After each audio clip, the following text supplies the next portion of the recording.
So I am in my bedroom. I just finished my live off of Facebook, and then I thought I would come in here and sit down because I am so tired. I was saying on my Facebook live that I worked out yesterday and I am exhausted. I do this program called Less Meals. It's out of New Zealand. I love it. I think it's great. It has so many different styles of working out, so many different equipments you can use. You can totally do it at home. That's how I started, is the gyms are closed and I wanted to continue my mental exercise of staying healthy. So I went ahead and purchased it. It's like $100 and it is worth every penny. I mean, there's so much, so much. I would encourage you to do the free trial or just check it out because it's really cool. But I did a program called Body Pump, and it's with a weight bar and weights. And first of all, I'm very weak. So don't think that I'm like super lifty lady, because I am not. If anything, my legs are super more stronger than my upper body. So, but I did, I think, I weighed my bar and the weights, and it ends up being like, I want to say like 12 pounds or 14 pounds altogether, something like that. So I am doing a good job doing it, but here's the thing. Certain workout things you can't do because of either the location of your port or what you're doing. So you don't want to get a hernia, and you don't want to rip or like stress your belly area membrane. But that's hard because with working out, that of course is your core, and you want a strong core.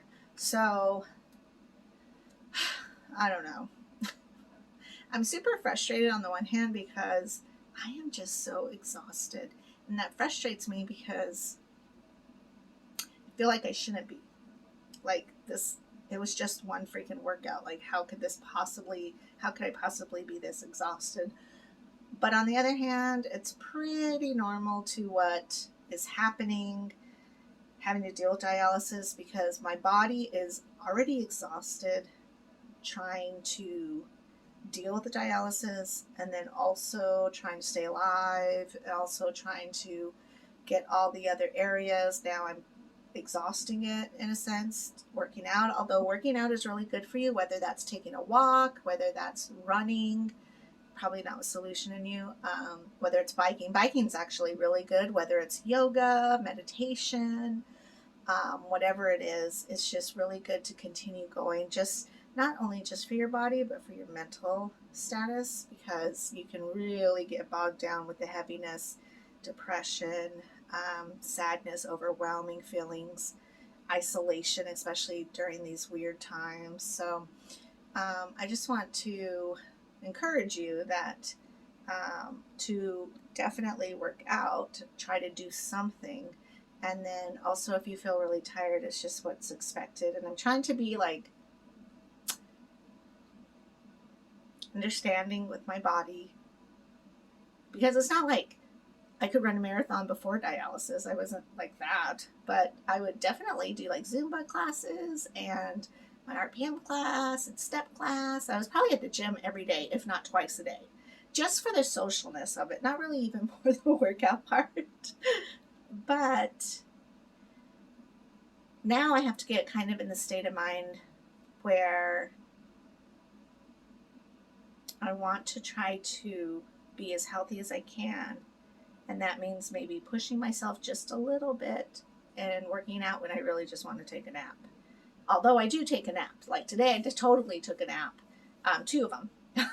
So it's not like I miss out on naps, or it's one or the other. No. I definitely take a nap. And then I used to do like worked out every day. And now I try to do Monday and Tuesday. But Wednesday, I've discovered, is my body just doesn't want to. Like, I will get up, I will do my exchange, I will get breakfast ready for Ben, I will take him to school, I will come home and probably nap and sleep and literally Netflix and chill all day until I have to get Ben again. And then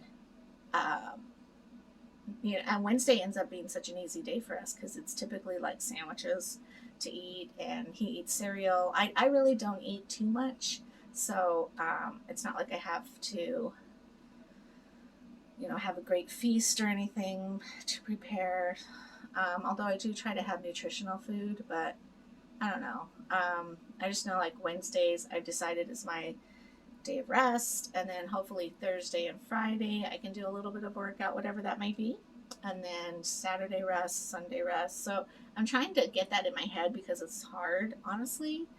Um, because I've always just been a go-getter. Like I'm just going. I want to do. I want to explore. I want to, you know, try these new things. I want to, whatever it may be. Gosh, I feel like I have like a eyelash. Did I get it? Maybe I got it. I don't know. But it's just not the case.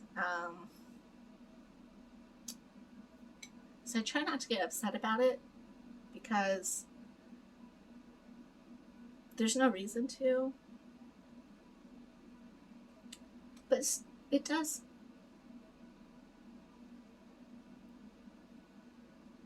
It does frustrate me.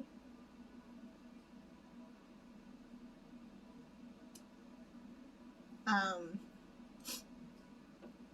I don't know. I'm probably really tired. I mean, because I'm physically tired and mentally tired. So that can also bring along a lot of feelings.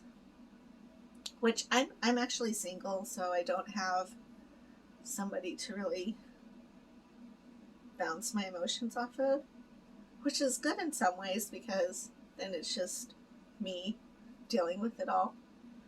But on the other hand, it's hard because it is just me dealing with it all. And I do want to encourage you to just be really honest with whoever you're with about the facts that while you're on dialysis and you're going through all this stuff, um, you feel a lot of emotions and you're just kind of so up and down about it all. One moment you can be totally fine, and the next moment you're like, I'm so close to death. which is weird but very true, and very like scary and yet very hopeful, because you're like, oh, but today, you know, I'm gonna do this, and I'm gonna go to the grocery store, and then I'm come home and take a nap, and I'm gonna cook Ben a good meal, and then, you know, whatever it might be. But I think it is important that you have somebody that you talk to, that you can let them know, like, hey, it's not you, it's me. You know, it's because you don't want to like make the people you live with freaked out because you're emotional. I don't know if that makes sense, but I know, like, for me, I would ask myself, like, why am I so upset? Why am I crying? Why do I feel scared? And my mom was visiting, and so she was looking through my folder. My mom's a reader. Like, she'll read things front back. I'm the person who finds, like, the instructions. I'm like, I'll figure it out. My mama, though, she will read every single part of it. And so she was reading my book, my, like, my training manuals and stuff. And she was like, you know, it says here that, that lists all the emotions that you might feel. And I'm like, right now I just feel all of them, you know. Which I think is okay. Like, it's okay to feel all of them. And it was funny that she ran across that chapter because I didn't even know that chapter was in there. And later on I read it and I was like, oh yeah, I could see how the emotions are just like a roller coaster. And so, again, on the one hand, it's kind of hard because I have to be the one to pull myself up. Like, I'm not going to depend on my kid to pull me up, or like go to him because I'm sad about what's going on. You know, that this is adult problems and adult situations that I have to deal with, so that he can be a kid, you know, and not worry. But I definitely think that if you are involved with somebody, that you just let them know, or maybe you have little nicknames for the sentences, or sentences, like what you're feeling. You know, like, I don't know if anybody ever watched Seinfeld, but if you watch that episode where Elaine and Jerry had that code word where you know, you wanted to leave the party if you did this, I think that it's good to have little code words so that your partner knows, like, you're okay. You're just feeling a lot right now. You're just processing through something. You're just needing to cry. And I also want to encourage you that while you're going through this journey, it's okay to cry. I mean, I was always really tough before. It's like, I'm not going to cry because I can make it. I'm not going to cry because I'm strong. I'm not going to cry because I don't have time, But now it's like a drop of a hat, I'm crying. And that's okay. It's okay because if I can get some of this out, then I'm not carrying it with me. If I can just flush the system of whatever it may be and kind of process through it, it's just a better state of mind. And it's a better state of mind for you too if you feel like you just need to cry. It's okay. And your partner needs to understand that there's going to be times where you're just going to weep because there's a lot of emotions. It's not fair. Anger, frustration, fear, those things are all pretty common when you're going through these things. The unknown, like, what does this look like? What does it feel like? And I know, like, in the beginning, when I first started down this path, probably like January, I would say, maybe February, I was very insomniac. Like, I did not hardly sleep at all because it was just weighing on me. Like, what did this look like? How is this going to affect my life? How do I prepare my kids for this? How do I take care of Ben and be on dialysis? And so it's okay to feel those things because the reality is that you're going to be okay. You're going to make it. You're going to find your rhythm. Your family's going to find the rhythm. There's definitely things you're going to have to be very, like, boundary making. Like, I'm doing an exchange, do not interrupt me. I'm doing an exchange, I'm not touching my cell phone. I'm doing an exchange, I have to do it at this time. Like, it's just the way it is. And you can't risk your health, and you can't risk the safety, the sanitation, the sterilization, all of it for other people. Like, if there's ever a time to be selfish, it is now. And it's okay. I've had to not do things. My hair looks weird. Sorry, that's bugging me. I've had to not do things with friends because it just interrupted my time of my exchanges. And that's okay. I mean, I missed hanging out with them, or I missed doing this, or I missed doing that. And it was hard. Like, I remember I did a live where a friend of mine, sweet friend of mine, Stephanie, she had asked me if I wanted to go to a nearby lake. And it's about an hour and a half away. And she was just going to chill out there, drink some beers, go maybe do a little fishing, maybe do a little hiking. And I started my dialysis on a Friday at home, officially. And then that Wednesday's when she's like, hey, you want to go? And normally I'd be like, let's go, let's do this, have fun, cool. Of course, I don't do the drinking, but I just thought it would be super great. But because I'm on dialysis, I can't do that anymore. And I was devastated. Like, I don't think that reality hit me until I was actually walking through the situation and living through the situation. And that's when I was like, wow, I can't just jump up and go. I can't just have that fly last minute, let's jump an airplane and go hang out in Colorado with family. It's like you have to plan, you have to get your supplies there, you have to figure out where you're doing it at, you have to figure out who's the more responsible relative that you can stay with so that you're going to have a sterile environment for yourself, what activities are going to happen, things like, Oh, another example, like my precious little niece and nephew were here this last weekend, and I'm going to post those videos. It was very sweet. It was fun. I love having them. They're such great kids. They are so good. And, but they don't live in Tucson, and so for them it's super hot here, and it's warming up here, and so it is getting warmer, but manageable for me. But for them, they're like super hot, and they're kids. So we talked about going swimming, and I just told my brother, you know what, I can't, even though I know that they know how to swim, and I know that they're really good kids and they're very obedient, and I'm pretty sure nothing would go wrong. But the reality is that I can't jump in the water and get them out in case something happens.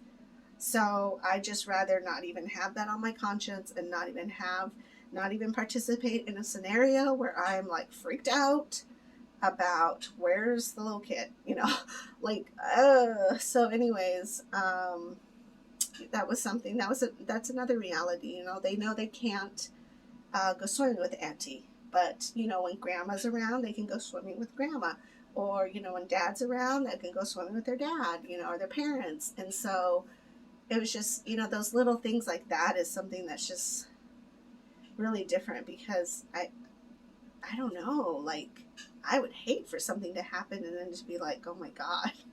Like, I know that I would save a life, but at what cost for my life too?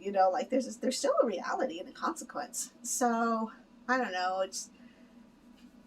it can be so crazy, this whole life and this new lifestyle, I call it. But at the same time, it's still okay, and you still find joy. Some of the things that I do is I garden, and then I have betta fish, and so I just try to find the joys and the blessings in every day, so that I'm not overwhelmed with, look at all the things I can't do. Can I go scuba diving with sharks? Probably not. Would I want to? Not before all of this happened, but now that I can't, of course, I'm like, should have done it. But that's okay. And so I guess I'm just here to encourage you that everything's going to be okay. You just got to figure out your path. And even though you might have down days like I do, where it's like, oh, I'm going to work out, felt energetic yesterday, I'm going to do this, I haven't done this class in forever, I can lift this bar. The reality is, the consequence naturally is, today I am just exhausted. Tomorrow I get to rest, and I'm going to enjoy the rest. And that's what I have to focus on. Even as I'm telling you all these positive things, I have to tell myself to just focus on resting. It's okay to rest. It's okay to breathe. It's okay to namaste. It's okay to, read my Bible. It's okay to pray. It's okay to cry out. And then it's okay to dance and to sing and to laugh and to make memories. So yeah, I feel better. I definitely feel better. So I am going to continue. Let's see, I have about, what time is it? Still like 45 minutes before I have to do my next exchange at 10. And then I'm going to scrub my face and go to bed. I want to shower, but let me tell you, showering is a whole nother thing. Oh, speaking of showering, I have my little cart here, and I will show you that another time. But this thing is like the best thing to get if you are going to shower, and it is on Amazon. I will find the link and put it below in the descriptions, because you throw it around your neck, and you put your little catheter thing in here, and it hangs down nicely. And this can tighten so that it's closer, because I once I get in the shower and I have it in there, then I tighten it up, because then it kind of like pulls your catheter up so it's not swinging, because you don't want to swing it, and where it comes out of your body, you don't want to traumatize that. And so this is really great. My mama bought me this. Thank you, Mama. And I want to say it's like, I want to say it's $25, but it might be just 15. I don't remember, but it is definitely worth every penny because you are not, don't rely on your tape to hold your catheter in place. It won't hold it in place. In fact, it'll get soggy and fall off, and you could be like flinging around, flailing about, and you don't want that. Do not traumatize your port area. So definitely get one of these, and I will put the link in the description below because that's super important. I'm so thankful that I got one. And really, I think, yeah, I just got one and it sends you 2 cords. But really one is all you need because it doesn't wear out necessarily. The part that will wear out would probably be the cord, but then again, it's not really, you know, I don't know. Um, it's not really that big of a thing because I'm sure you could just go to Michael's and get another cord. But that little plastic holder is really, really great. So you want to have that. And I will shoot a video about taking a shower. I'll try to figure out how to do that because I'm not going to get nude, but I'm not. Not this video. I'm just kidding. So yeah, I'll figure that out because it really is quite the ordeal. And then I do appreciate you for your patience. YouTube is a whole nother platform that I'm not used to quite really. So I'm learning, and that's a good thing. And I'm exploring, and that's a good thing. And then, yeah, so just be patient with me. I'll get a flow going along here pretty quickly. But again, I just, like today, I thought I got to upload all these videos, and then I had to lay down and take a nap. So that's just our lives. That's just the way it is. So I thought I would, like, I record almost every day, but then I don't upload every day. And I need to learn how to do that more smoothly. So it's good. I'll learn to do that and everything will be just grand. So I appreciate you. Love you guys. Thank you for the support. Subscribe, like, and tell your friends. Any family members, or if you have questions, or your family members have questions, or if you just need some encouragement, reach out to me. I am Peruvian Princess on Facebook and Instagram, so let me know. I'm always here to help. And if I don't know an answer, I will try to figure it out, or we can explore it together. You know, I'm always willing to make new friends and to just have more people who are my support as well, because I need other people who are like, hey, I tried this, or I did this, or this is what I have. And that's wonderful. Like, I would love to get to know more people and to just be able to share our stories and make this a safe platform for just a lot of that kind of stuff and love for each other and kindness. So, all right. Peace out. I'll talk to you later. Bye.